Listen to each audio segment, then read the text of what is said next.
ভোটের আগে তৃণমূলের অন্দরে অসহিষ্ণুতা কি মহিরহ হয়ে উঠছে। তার কারণ তৃণমূলেরই বিরুদ্ধে অভিযোগ তৃণমূলের দুই বিধায়কের। তৃণমূল পরিচালিত পুরসভায় কোটি কোটি টাকার দুর্নীতির অভিযোগ আনছেন খোদ তৃণমূল বিধায়ক কৃষ্ণ কল্যাণী। অপরদিকে জঙ্গিপুরের বিধায়ক তৃণমূলের কিছু নেতাদের একাংশকে প্রকৃতপক্ষে নেতা হওয়ার পাঠ দিচ্ছেন।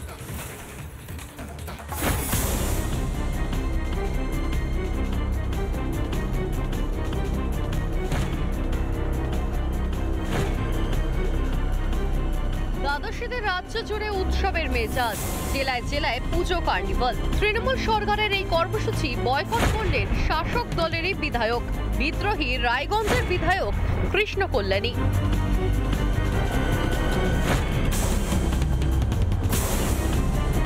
ফেসবুক পোস্টে বয়কটের কথা জানিয়েছেন তিনি। তার অভিযোগ, রাস্তা এবং নিকাশির কাজে কোটি কোটি টাকার দুর্নীতি করেছে তৃণমূল পরিচালিত রায়গঞ্জ পুরসভা।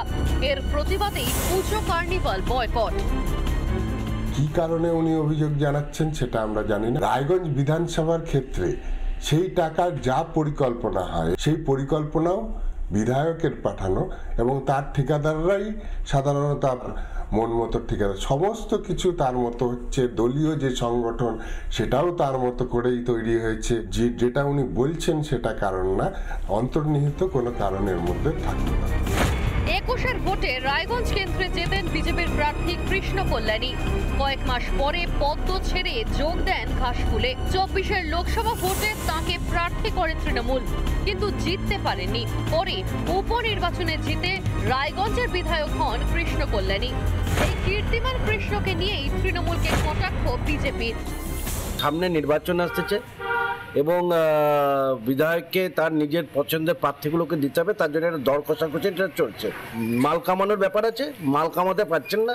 এখন উনি বিধায়ক নিয়ে যতটা কামাতে পারছেন ওনার ওটাতে কম পড়েছে। এখন পৌরসভাটা যদি ওনার হাতে চলে আসে তাহলে একদম পরিপূর্ণ হয়ে যাবে, ভালো কামাই দামাই যাবে। তার জন্যই দর কষাকষি। এটা কোনো বিরোধিতা না, এটা নাটক চলছে। সাম্প্রতিক অতীতে বারবার তৃণমূলের কোন্দল সামনে এসেছে। বিভিন্ন জায়গায় বিক্ষোভের মুখে পড়েছেন ঘাসফুলের বিধায়ক সাংসদরা। মন্ত্রী সিদ্দিকুল্লাহ চৌধুরীকে ঘিরে দলেরই নেতাকর্মীরা বিক্ষোভ দেখান। ভাঙন কবলিত এলাকায় গিয়ে দলের সমর্থকদের বিক্ষোভের মুখে পড়েন লালগোলার বিধায়ক আলী মোহাম্মদ এবং জঙ্গিপুরের সাংসদ খলিলুর রহমান। একজন নেতা মানে সমাজসেবক। সমাজসেবক নিশ্চয়ই সমাজের কাজ করতে তিনি ব্যর্থ এবং মানুষকে বুঝিয়ে তারা ব্যর্থ, তাই মানুষ বিক্ষোভ দেখাচ্ছে।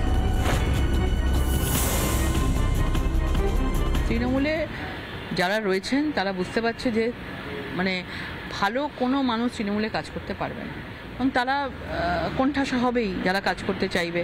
এবং দেখবেন তৃণমূলে বিদ্রোহের সুর আরও বাড়বে যত ইলেকশন এগিয়ে আসবে, কারণ দলটা আড়াআড়িভাবে বিভক্ত হয়ে গেছে। পুরোপুরিভাবে যারা মানে চুরি করতে পারবে, ডাকাতি করতে পারবে, তারাই তৃণমূলে টিকে যাবে। এই জন্যই আজকে এরকম অবস্থা। লাগাতার কোন্দল কাঁটায় বিদ্ধ তৃণমূল। দলের বিরুদ্ধে সরব হচ্ছেন তৃণমূল বিধায়করা। এভাবে আর কতদিন? কয়েক মাস পরে বিধানসভা ভোট ২৬-এ, আর তৃণমূল বিদ্ধ দ্বন্দ্বের বিষে। রিপাবলিক বাংলা। নানা ধরনের কন্টেন্ট দেখার জন্য লাইক করুন, শেয়ার করুন আমাদের ফেসবুক পেজ, সাবস্ক্রাইব করুন আমাদের ইউটিউব চ্যানেল। পাশাপাশি অন্যান্য ব্রেকিং নিউজের জন্য অবশ্যই চোখ রাখুন রিপাবলিক বাংলায়।